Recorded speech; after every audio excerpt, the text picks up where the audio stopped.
Next देखिए, next है आपका क्वेश्चन नंबर 4।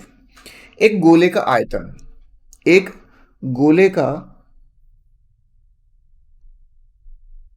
आयतन आपको दे रखा है, और आयतन क्या होता है, 4/3 पाई आर क्यूब दे रखा है पहले से ही।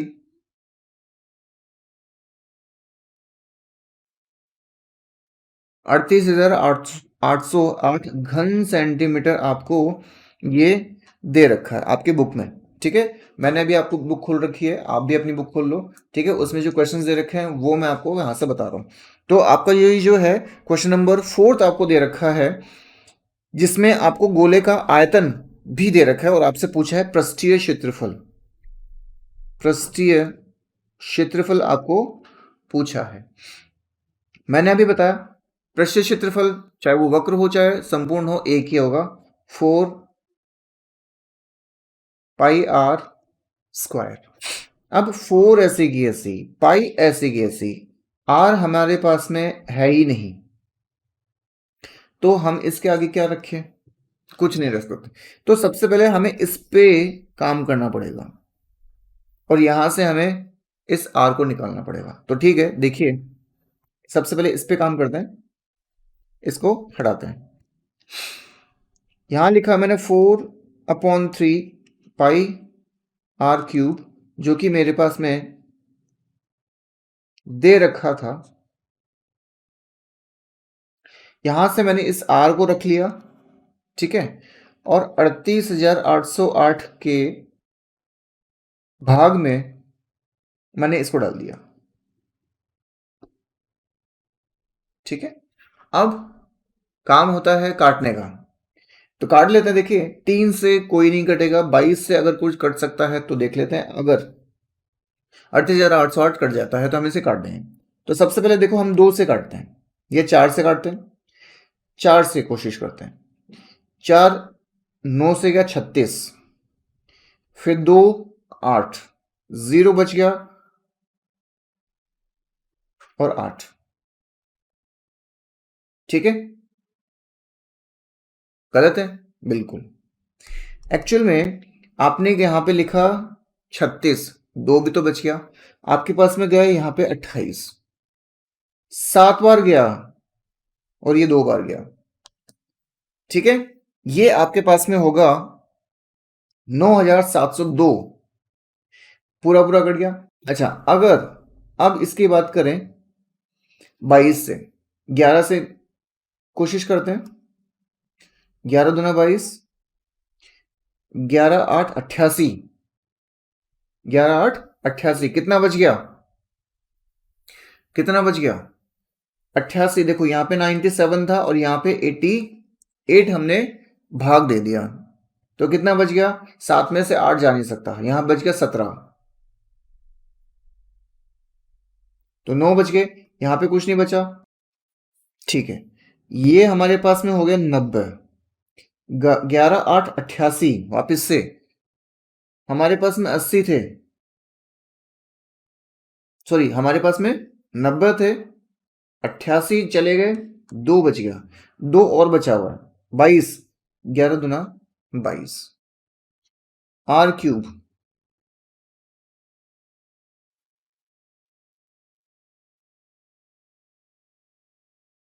ये बचा है।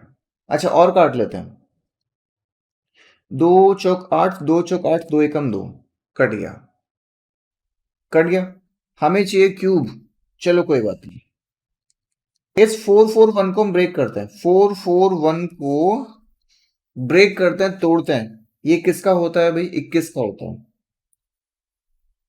21 और 21, 441 होता है, और 3 और 7 कितना होता है, 21 होता है। घनमूल लग गया, एक पेड़ में से एक बाहर निकाल लो,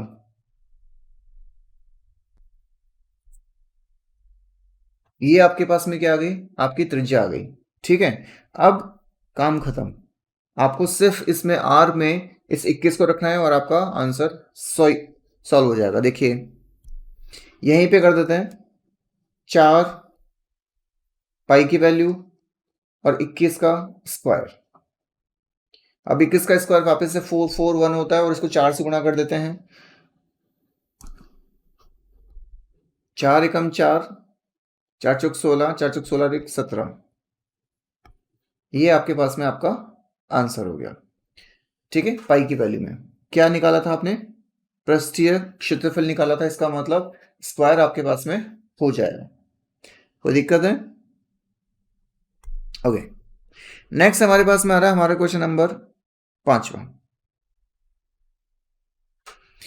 5वें में हमारे पास में दे रखा है एक बेलन शीशे का बना हुआ है। एक बेलन जिसके बारे में हमने पढ़ा था, ये मैंने बनाया बेलन।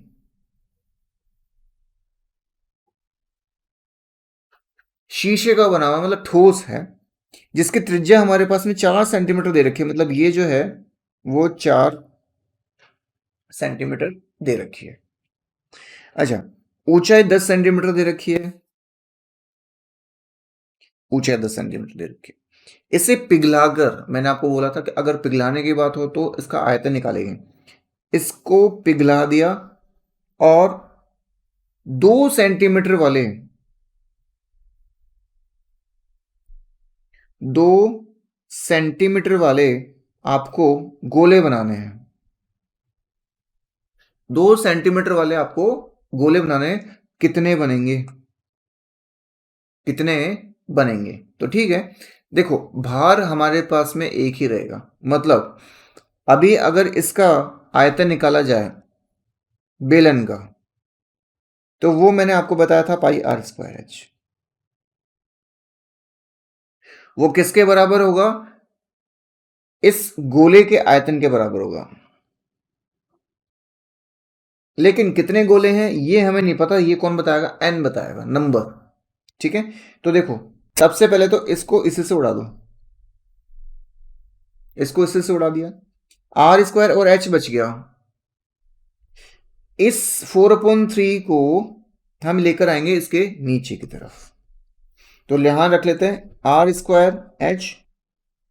ठीक है, और यहां पे 4/3 आर क्यूब। अब फर्क ये होगा कि ये इसको 1 मान लो, इसको 2 मान लो। मतलब 1 वाली बेलन की है, 2 वाली इस गोले की है। तो ये तो कटेगा नहीं। हम यहां रखेंगे इसकी वैल्यू।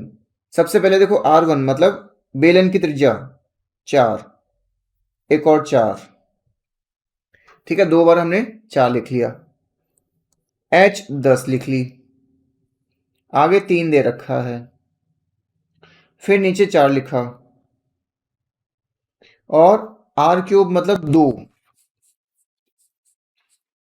हमारे पास में क्या बचा हुआ है? n बचा हुआ है। क्या आएगा? नंबर ऑफ इस स्पेयर मतलब इस गोले की संख्या हमारे पास में आ जाएगी। काट लो, ये कैंसिल हो गया, ये भी कैंसिल हो गया, ये भी कैंसिल हो गया। अब क्या बच गया? सिर्फ 2 चीजें बची हैं, 5 और 3, 15 होते हैं। 15 गोले बनेंगे हमारे पास में। ठीक है, क्या बनेंगे? 15 गोले हमारे पास में बनेंगे। ठीक है, नेक्स्ट क्वेश्चन नंबर 6 पे आते हैं। एक खोखला गोल शेल, मतलब एक खोखला एक प्याला सा दे रखा आपको, 2 सेंटीमीटर मोटा है। मोटा, देखिए इसका चित्र ऐसा बनेगा। एक खोखला गोल शेल, गोला दे रखा है आपको, ये मैंने आपका गोला बना दिया। मोटा दे रखा है, ये होगा हमारे पास में मोटा। उसके बाद में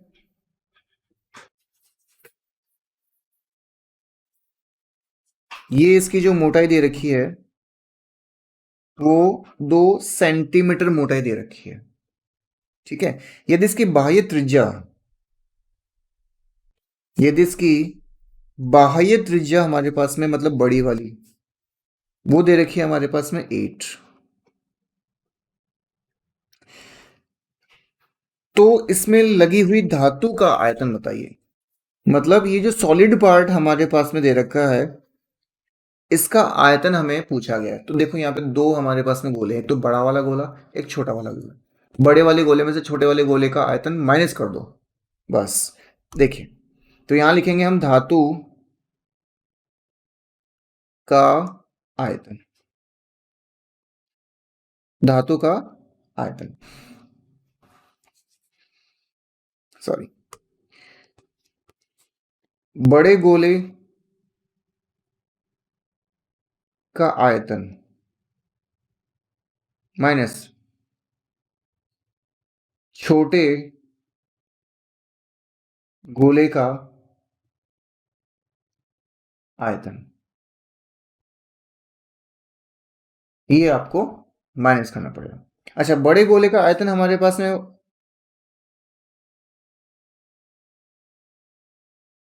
और छोटे गोले का कॉमन चीज क्या है? 4 पाई, जो बच गया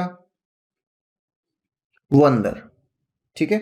अच्छा, 4/3 पाई की वैल्यू, आर हमारे पास में बड़ी वाली दे रखी है 8, छोटी वाली, ठीक है, छोटी वाली देखो, अगर बड़ी वाली 8 है, 2 सेंटीमीटर ये मोटा था, तो छोटी वाली कितनी बच गई? 6, बस। यहां आते ही आपका उत्तर आ जाएगा। 8 का क्यूब हमारे पास में होता है कितना? 514, कितना होता है? 512। देखिए, 8 8 और 8, 8 गुणे 64, 64 को जब 8 से गुणा करते हैं तो 512 हमारे पास में आ जाएगा। 6 216 होता है, मतलब 4/3, 22/7, 512 में से 216 को हटाना पड़ेगा, ठीक है। तो हमारे पास में क्या बच जाएगा? इसका उत्तर बच जाएगा, देखिए कैसे। जब इसको माइनस करेंगे तो हमारे पास में बचेगा 4/3, 22/7 गुणा 296, 296 हमारे पास में बचेंगे। अगर अपन इसको काट देते हैं, या फिर इसको बिना काटे अगर अपन भाग दे देते हैं, तो फिर आपके पास में इसका आंसर आ जाएगा। ये कैलकुलेशन आपके लिए है, ठीक है। गुणा और भाग तो आप ही कर सकते हो, मेथड जो है वो मैं बता रहा हूँ आपको।